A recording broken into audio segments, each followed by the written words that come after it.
واقعہ کربلا اس سے ریلیٹڈ نہیں ہے کہ جی ان کے اوپر پانی بند ہو گیا، ان کے اوپر ظلم ہوا، کتنے بندے شہید ہوئے، یہ سیکنڈری چیز ہے. اصل چیز ہے کربلا ہوئی کیوں نبی علیہ السلام کی محنت کو 50 سال کے اندر اس لیول تک پہنچا دیا گیا کہ ہزاروں صحابہ زندہ ہیں اور نبی صلی اللہ علیہ وآلہ وسلم کی پوری اولاد ذبح کر دی جاتی ہے. ہم تو یہ کہہ نہیں رہے کہ کیسے ذبح کیا انہوں نے، آری چلائی تھی یا تلوار چلائی تھی، یہ تو واقعہ کربلا تو سب کو پتہ ہے، ان کی شہادت بھی سب کو پتہ ہے. جامعہ ترمذی میں حدیث ہے حسن و حسین جنتی نوجوانوں کے سردار ہیں اور ان کی والدہ جو ہے وہ جنتی عورتوں کی سردار ہیں. اور المستدرک الحاکم میں حدیث ہے حسن و حسین جنتی نوجوانوں کے سردار ہیں اور ان کے والد ان سے بھی بہتر ہیں. تو یہ تو ڈیفینٹ حدیثیں ہیں، یہ تاریخ تو نہیں ہے، نبی علیہ السلام کے فرامین ہیں. تو ان کی موجودگی میں ان کے ساتھ یہ کچھ کیا جائے تو ہم نٹی گریٹیز میں نہیں پڑھتے، ہم اس تھیم کے اوپر کہ یہ کون سی چیز تھی جس نے خلافت راشدہ کو ملوکیت میں بدل دیا، ہم اس تھیم کے اوپر بات کرتے ہیں. ہم کہتے ہیں چھوڑ دیں، بندے ہندے چھوڑیں. الٹیمیٹلی کیا نکلا ہے، کس کی وجہ سے ہوا ہے، وہ تو احادیث کی کتابوں میں موجود ہے. ہم کب کہہ رہے ہیں خفیہ کیمرے لگا گئے جی کس نے گولی پہلا تیر کس نے چلایا، یہ وہ ہم تو بتا رہے کس کے دور حکومت میں ہوا اور ان کا اپنا کردار کیا تھا، اس کو کس طریقے سے لا کے تخت پہ بٹھایا گیا. وہ ساری کی ساری چیزیں تو سامنے ہیں، وہ تاریخ کی کتابیں نہیں ہیں، حدیث کی کتابیں ہیں. اگر آپ کہتے ہیں کہ بخاری مسلم سے ہم نے صرف رفع الیدین کی حدیثیں لینی ہیں یا ایمانیات کی حدیثیں لینی ہیں اور باقی جو بخاری اور مسلم میں آل امیہ کی بدماشیوں کو ننگا کیا گیا ہے وہ ہم نے نہیں لینی ہے، تو سر پھر آپ اپنے آپ کو کلیئر کٹ، پھر ہم آپ سے واقعہ کربلا نہیں ڈسکس کریں گے، حجیت حدیث پہ بات کریں گے. آپ کو اپنے آپ کو منکرین حدیث کہنا پڑے گا. یہ آپ اسکروٹنگ کیسے کریں گے؟ اس سے بڑی بات مجھے یہ بتائیں کہ عظمت صحابہ بڑی چیز ہے یا عظمت محمد رسول اللہ صلی اللہ علیہ وآلہ وسلم؟ تو بریلوی یہی تو رونا رو رہے ہیں، وہ کہہ رہے ہیں کہ قرآن میں تھوڑی آیات ہیں. آپ پھر مڑ مڑ کے پڑھتے ہیں قل انما انا بشر مثلکم، اس میں تو نبی علیہ السلام کی تنقیص ہو رہی ہے. تو ہم ان کو کیا کہتے ہیں کہ تنقیص مقصد نہیں، نعوذ باللہ، نہ ہو رہی ہے. آپ افضل البشر ہیں لیکن آپ کی سپیشیز بشر ہے، یہ ہم اپنا عقیدہ سمجھتے ہیں، وہ اس کو تنقیص شمار کرتے ہیں. تو پھر اس وقت آپ بھی بریلویوں کی بات مان کے تو یہ آیات پڑھنا چھوڑ دیا کریں. آپ کہتے ہیں نہیں آیات ہے کیوں نہ بیان کریں، تو ہم بھی کہتے ہیں احادیث ہے کیوں نہ بیان کریں. کہ صحیح بخاری میں حدیث ہے 2812 عمار کو ایک باغی جماعت قتل کرے گی، وہ جماعت دوزخ کی طرف بلا رہی ہوگی اور عمار ان کو اللہ اور جنت کی طرف بلا رہا ہوگا. اب اس کے نرغے میں جو آتا ہے وہ آئے، میں اپنے نبی سے ٹکر لے لوں آپ لوگوں کے منہ کا خیال رکھتے ہوئے کہ میں نبی علیہ السلام کو کہوں کہ آپ نے کیوں ایسی بات کر دی کہ مولا علی کے مخالفین کو آپ نے دوزخ کی طرف بلانے والی جماعت کہہ دیا. تو لیں آپ ٹکر، جائیں سیدھا دوزخ میں. اور تھوڑی جرت کریں، آپ یہ کہا کریں کہ اے اللہ، اپنے لیے کہا کریں کہ اللہ تعالیٰ آپ کا حشر یزید اور یزید کے آباء و اجداد کے ساتھ کرے اور اس کی اولاد کے ساتھ. ہم کہتے ہیں کہ اللہ تعالیٰ ہمارا حشر جو ہے وہ مولا حسن حسین، مولا علی علیہم السلام اجمعین اور اہل بیت کے ساتھ کرے، آمین. اور آپ میں تو اتنی جرت نہیں آپ یہ بات بھی کر سکیں کیونکہ ان کو پتہ ہے. تو نبی علیہ السلام کی احادیث کو بیان کرنے کو یہ سمجھتے ہیں کہ جی اس سے مصیبت کھڑی ہو جائے گی، تو اپنے آپ کو منکرین حدیث ڈکلیئر کریں. پھر حجیت حدیث کا مقدمہ ڈسکس ہوگا، پھر کربلا نہیں ڈسکس ہوگی. اور یہ ٹی وی پہ بھی آ کے مولوی بیٹھے ہوتے ہیں، سنیوں کے بھی شیعوں کے بھی، مڑ مڑ کے جی وہ یزید نے یہ کر دیا. وہ یزید نے کیا کیا ہے یار؟ وہ تو سسٹم کا نمائندہ بن کے آیا جو پیچھے سے خراب تھا. یزید کو لے کے بیٹھے ہیں، یزید یزید یزید یزید. بھائی پیچھے سے معاملہ خراب ہوا. اگر نہیں یقین آتا تو یہ بخاری مسلم کی میں نے آلموسٹ 200 سے زیادہ حدیث مین اسٹریم کی کتابوں سے اکثر بخاری مسلم جمع کیے، پڑھے. اور سر میں نے تو ان کو چیلنج دیا ہے، یہ حدیثیں پڑھ کے نا اپنے ممبروں سے صرف ان حدیثوں کی تشریح اپنی پبلک کے سامنے کر دیں. نہیں کر سکتے تو وہ لعنت کے مستحق تو ہو رہے ہیں حق چھپا کے، اور قیامت دن کے منہ پہ لگام ڈالیے. اور پھر مڑ مڑ کے کہتے ہیں نہیں جی وہ کچھ چیزیں خاص ہوتی ہیں وہ عوام الناس کے سامنے نہیں کرنی چاہیے. وہ صحابہ کرام بھی بعض اوقات ایسی باتیں پبلکلی نہیں کرتے تھے. میں نے اس کے اوپر بڑا ایک میرا کلپ ہے یوٹیوب پہ، مولا علی سے متعلق 5 جھوٹ، تو میں نے کافی ساری چیزیں اس میں ڈسکس کی ہیں.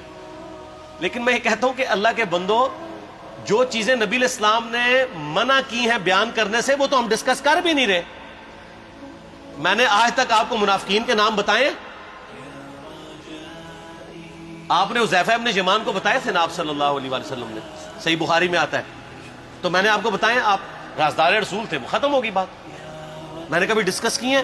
اگرچہ میں نے صحیح مسلم کی حدیث 7035 نمبر ڈسکس کی ہے کہ نبی علیہ السلام نے فرمایا میرے صحابہ میں 12 منافق ہیں، وہ کبھی بھی جنت میں داخل نہیں ہوں گے یہاں تک کہ سوئی کی ناکے سے اونٹ میں گزر جائے، اور ان میں سے 8 ایسا ہے جس کی کمر پہ دوبیلا پھوڑا نکلے گا. میں نے آج تک آپ کو بتایا کہ کس کس کی کمر پہ دوبیلا پھوڑا نکلا اور اس کی موت اسی پھوڑے میں ہوئی ہے؟ بتایا؟ تو میں تو وہ چیزیں ڈسکس بھی نہیں کر رہا، میں وہ چیزیں ڈسکس کر رہا ہوں جو نبی علیہ السلام نے علامات النبوہ میں بتائی ہیں. یہ امام بخاری حدیث نبوت کی دلیل کے چیپٹر میں لے کے آئے ہیں، اور امام بہقی نے 3500 احادیث پر مشتمل ایک کتاب لکھی ہے دلائل النبوہ، کہ ہم نبی صلی اللہ علیہ وسلم کو نبی کیوں مانتے ہیں، اس کے اوپر. اور اس میں یہ ساری حدیثیں عمار بن یاسر کے قتل والی لے کے آئے ہیں، بتانے کے لیے کہ دیکھیں ہمارے نبی علیہ السلام کی نبوت کی دلیل ہے کہ آپ نے اپنی وفات کے آلموسٹ 30 سال کے بعد ہونے والے واقعے کو پہلے ہی بتا دیا. یہ حدیثیں چھپانے والی نہیں، بیان کرنے والی ہیں، علامات النبوہ کی حدیثیں. آپ کہتے ہیں چھپائیں. اگر کوئی حدیث دنیا میں نہیں چھپائی جا سکتی نا تو علامات النبوہ والی حدیث ہے، کیونکہ وہ تو نبی صلی اللہ علیہ وسلم کی نبوت کو جسٹیفائی کرتی ہے. ورنہ میرا ایک معصومانہ سوال ہے کہ نبی صلی اللہ علیہ وسلم نے یہ باتیں کر کے ان کے زوم میں نعوذ باللہ امت کو مصیبت میں ڈال دیا. آپ نے خود ہی فرمایا کہ یہ ہوگا. کیوں فرمایا آپ نے؟ میں تو بیان کر کے مجرم ہوں. تو جس نے مجھے خبر دی ہے ان کے بارے میں آپ کا کیا خیال ہے؟ یہ مسند احمد کی حدیث یہ میں نے گھر بیٹھ کے بنائی ہے کہ میری بیوی کا کیا حال ہوگا جس پہ خوف کے کتے بھونکیں گے. تو سیدہ عائشہ سے مجھ سے زیادہ نبی علیہ السلام کو محبت تھی، لیکن آپ اللہ کے پیغمبر تھے، آپ نے اپنے گھر کی خبر بھی نہیں چھپائی، بتا دی کہ یہ ہوگا. اور اس سے بڑھ کے آپ صحیح بخاری میں دیکھیں عمار بن یاسر کا خطبہ ہے. میں نے یہ سارا، پریشان نہیں ہونا، یہ ریسرچ پیپر میں سارا کچھ موجود ہے، اور کوئی چیز بھی ایسی نہیں جو اس میں سکپ ہو. صحیح بخاری میں خطبہ ہے کہ عمار بن یاسر کو مولا علی نے بھیجا کوفے میں. کوفے والے نیوٹرل ہو گئے تھے کیونکہ بصرہ سے سیدہ عائشہ آ رہی تھیں، اور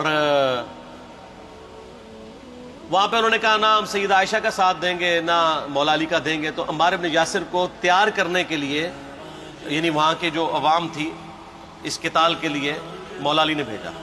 تو سیدنا عمار بن یاسر نے وہاں پہ کوفے کے منبر پہ خطبہ دیا. بخاری کے الفاظ ہیں، اوپر والی سیڑھی پہ عمار بن یاسر نے حسن ابن علی کو بٹھایا، حالانکہ حسن ابن علی سے 4 گنا بڑی عمر تھی عمار بن یاسر کی، 90 پلس ہو چکے ہوئے تھے، 3-4 گنا ان کی عمر تھی، لیکن اہل بیت کا احترام کیا. خود نچلی سیڑھی پہ بیٹھے. بخاری کے الفاظ ہیں کہ اے لوگو اللہ نے تمہیں آزمایا ہے، ایک طرف دنیا اور آخرت میں تمہارے نبی کی بیوی ہے سیدہ عائشہ، دنیا اور آخرت میں، یعنی عزت اپنی جگہ قائم. یہاں لوگ سمجھتے ہیں کسی کی غلطی آ گئی تو پتہ نہیں کیا ہو گیا. وہ یار اس کا مرتبہ اپنی جگہ ہے، غلطی اپنی جگہ ہے، پیغمبر نہیں ہے وہ. اور دوسری طرف علی ابن ابی طالب ہے. اللہ اب دیکھے گا تم عائشہ کی اطاعت کرتے ہو یا اللہ کی. علی کی نہیں، اللہ کی. کیوں؟ یا ایھا الذین آمنوا اطیعوا اللہ واطیعوا الرسول واولی الامر منکم. ان کا اولو الامر مولا علی ہیں، ان کی اطاعت واجب ہے. یہ اللہ نے آزمایا ہے کہ اللہ کی اطاعت کرتے ہو یا عائشہ کی. اور آپ حیران ہوں گے، یہ حدیث امام بخاری حضرت عائشہ کی فضیلت والے چیپٹر میں لے کے آئے ہیں. اگر امام بخاری مشورہ کر لیتے نا ناسبیوں سے تو انہوں نے کہا تھا سر آخری صحیح رکھو، پچھلا رہن دو، بلکہ پچھلے والا رکھو آخری والا رہن دو، کہ عائشہ دنیا اور آخرت میں. وہ حدیث گھڑنے کا میں آپ کو طریقہ بتاتا ہوں، کاٹ چھانٹ کرنے کا. وہ آدھی حدیثیں لکھتے ہیں نا، آدھی حدیث ایسے لکھتے ہیں امام بخاری کہ سیدہ عمار ابن یاسر نے خطبے کے دوران فرمایا کہ سیدہ عائشہ دنیا اور آخرت میں تمہارے نبی کی بیوی ہے، بس.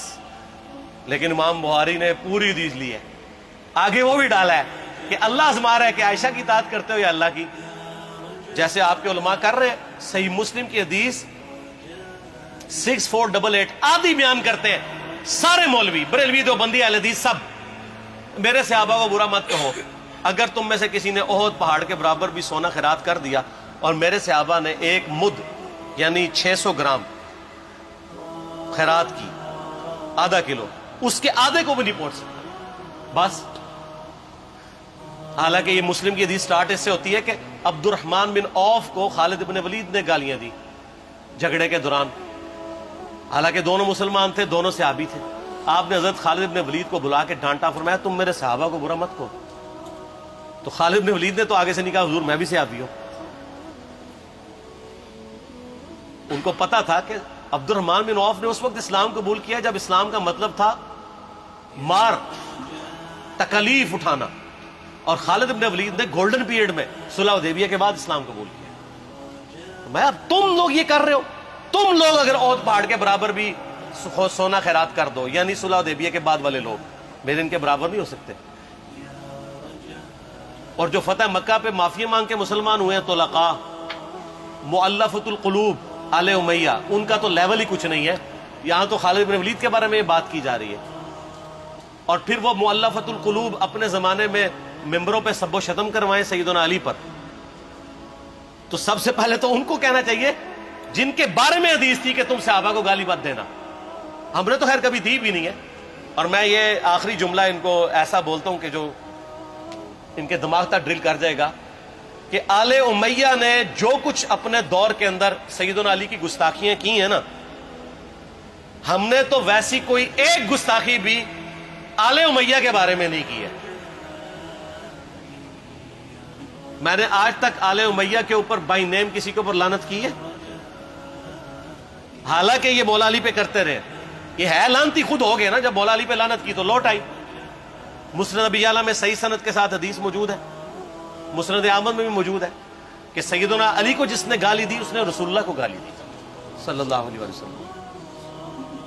جب ام سلمہ نے کہا تھا، شیخ زبیر صاحب نے اس کو تحکیم میں صحیح لکھا ہوا ہے فوٹ نوٹ کے اوپر، کہ لوگوں تمہارے ممبروں پر رسول اللہ کو گالیاں دی جاتی ہیں، تو انہوں نے کہا معاذ اللہ، ہم کب کہیں گے، ایسا نہیں ہو سکتا۔ تو ام سلمہ نے کہا تم لوگ علی اور اس سے محبت کرنے والوں پہ گالی گلوچ نہیں کرتے ہو کیا؟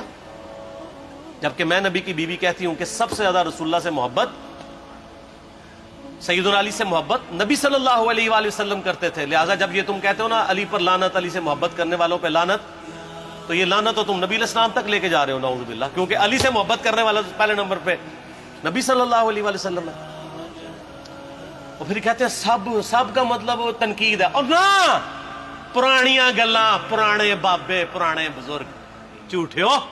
صحیح مسلم کھولو 6229 غدیر خم سے اگلی حدیث، لعن اللہ ابا التراب کے الفاظ ہیں، مٹی والے ابن ابی طالب پر لعنت، یہ الفاظ موجود ہے۔ سب کا ترجمہ لعنت ہی ہے، تنقید نہیں ہے۔ اچھا پھر میرا معصومانہ سوال ہے کہ اس کا مطلب ہے صحابہ پہ تنقید کرنا اچھا کام ہے؟ کہیں گے نہیں، تو بتاؤ یہ برا کام کون کرتا تھا؟ شیعہ کا ابا کون ہے؟ رافضیوں کا ابا کون ہے؟ آل امیہ۔ تو لہذا شیعہ نو میں کہنا کہ تسی شیخین کے اوپر بکواس اور تبرہ کرنے کی بجائے نا اب لوگوں کو حقائق بتائیں کہ ٹوٹی کمند کہاں۔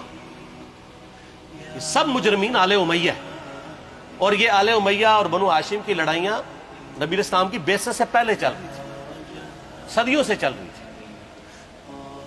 وہ تو پھر اللہ نے بنو ہاشم کو نبوت کے لیے چنا تو ان کو یہ پھر جیلسی ہضم نہیں ہوئی، وہ چیز آگے چلتی رہی۔ خیر چھوڑ دیں، ایک تلخ ٹاپک ہے۔ صلاۃ بر محمد و آل محمد، اللہم صلی علی محمد و علی آل محمد۔ ٹھیک ہو؟